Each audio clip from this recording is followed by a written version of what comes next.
ketika perintah untuk berkurban? Apakah ketika terrealisasinya makna dalam hikmahnya berkurban itu bisa dibawa keseharian seorang muslim, sedangkan mereka banyak mengeluh gitu, ya kan? Ya. Kita pahami bahwa berkurban itu bukan berangkat hanya kita menumpahkan darahnya, ya kan? Kita paham itu kan. Yang dimaksud dalamnya adalah ketika perintah Allah kepada Nabi Ibrahim itu mendidik kita akan apa-apa yang kita suka, yang kita sayang, yang kita pingin pegang, yang kita pingin rawat, itu diminta oleh Allah Subhanahu wa Ta'ala, dan kita tidak berat untuk menjalaninya. Itu risalahnya kan. Anak yang begitu dinanti, anak yang begitu dirindu, anak yang kelihatan soleh, bahkan terindikasi adalah seorang utusan juga, Nabiullah Ismail, disuruh untuk diberikan kepada Allah Subhanahu wa Ta'ala. Itu kan kalau kita mau tarik ulur, kita sebagai peran utama makhluk ya, yang memiliki sifat sebagaimana sifatnya Nabi Ibrahim, sayang sama yang dibagi sama Allah, sayang yang kita punya. Waktu Allah syariatkan seperti apa? Syariat ini tidak serta-merta seperti mana Allah kepada Nabi Ibrahim diminta gitu, enggak. Kita pahami jauh lebih luas bahwa perintah Allah bukan cuma sekedar permintaan yang secara teks kepada kita. Bicaranya itu kepada kiasan yang lebih luas. Ketika Allah minta engkau untuk taat dan bertakwa, itu yang dikatakan. Permintaan Allah kepada seluruh hambanya secara teks, yakni apa? Bertakwalah, ittaqillah. Ya kan, itu permintaan. Bukan waktunya kita disuruh coba korbanin. Kita mau, Allah mau dialog kita satu-satu gitu. Disebutin namanya. Enggak. Waktu kita mendalami itu, apa yang mau dikeluhkan untuk permintaan yang memang Allah minta kepada kita. Coba.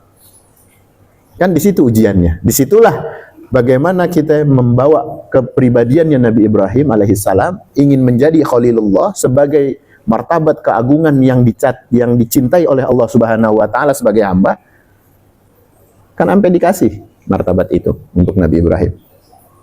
Jadi dipantesin ketika ada orang yang ngaku pingin dicintai Allah, disuruh sholat enggak, disuruh taat enggak sama orang tua, disuruh baik enggak sama saudara.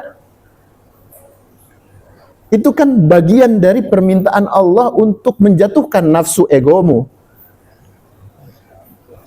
Berikan semua yang kau cintai untukku, kata Allah. Apa sih yang dicintai? Kan ego kita kadang-kadang pengen menang, pengen diaku, minta validasi. Gua lo suami, gua nih temen lu yang dari dulu. Kan gak perlu itu. Allah minta jaga, jangan sombong. Jaga perasaan saudaramu, tidak perlu kau menghardiknya. Kan begitu permintaan Allah.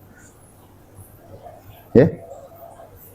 Jadi sebagaimana kita ingin menjadikan peranan Nabi Ibrahim kepada egoisme kita, kepada bakhil pelitnya kita. Pengen ngasih saudara yang mampu. Ini perintah Allah bukan ya? Tanya aja. Ini perintah Allah enggak ya? Ini ada orang tua lagi susah nih. Ini ada acara haul babe nih. Tuh, tabungan yang tadinya buat motor. Saudara lagi susah.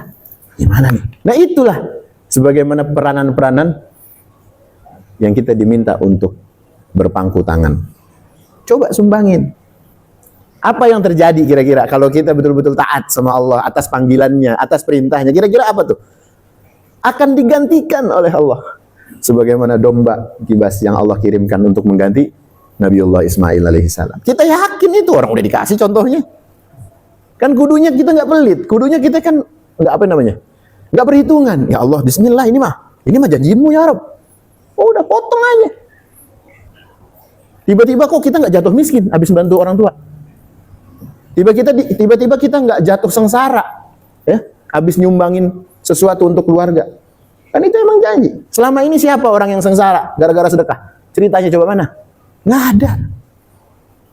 Yang nyolong banyak yang sengsara. Yang nyolong nih miliaran nih, banyak yang sengsara. Yang katanya kaya, di rekeningnya banyak. Yang katanya tetean, banyak yang sengsara. Itu kita lihat. Tapi orang yang royal kepada agama, orang yang sedekah, luar biasa. Allah timbulkan, Allah sukseskan dunia akhiratnya. Bahkan dia sendiri menolak untuk kenikmatan dunia. Yang kemarin kita ceritain, ya, orang tua yang kerjaannya bantu ngabdi sama negara, anaknya jadi sukses mulu. Apa amalan dia? Nabung untuk berkurban. Anaknya sampai ngasih, mak, udah kita kasih fasilitas, udah kita beliin rumah deh, mak, kita kontrakin lah, kalau mak nggak mau juga dibeliin. Enggak, biarin itu buat keluarga lu. Mantunya orang kaya, anaknya sukses, mak sama babanya kagak mau. Dari sini aku bisa merasakan kenikmatan yang Allah berikan. Apa itu? Dunia kan jadi hamba tuh. Anaknya nawarin ditolak. Gua nggak mau kehilangan. Gua ngeri kalau lu bikinin rumah, gua tempatin di situ, gua jadi sombong, gua jadi lupa, gua nggak bisa nabung lagi untuk berkorban. Ya, contohnya kan banyak. Itu kiasan lain, di mana yang tempat lain juga banyak. Artinya diganti oleh Allah tuh seperti mana? Kecintaannya kepada dunia, Allah yang ganti. Allah nggak bakal tega. Innallaha la yukhliful mi'ad. Allah bukan Rob pengingkar janji, bukan. Kita nggak khawatir, kan gitu. Nah, ini pemaknaan dari bagaimana kita berkurban atas perintah Allah.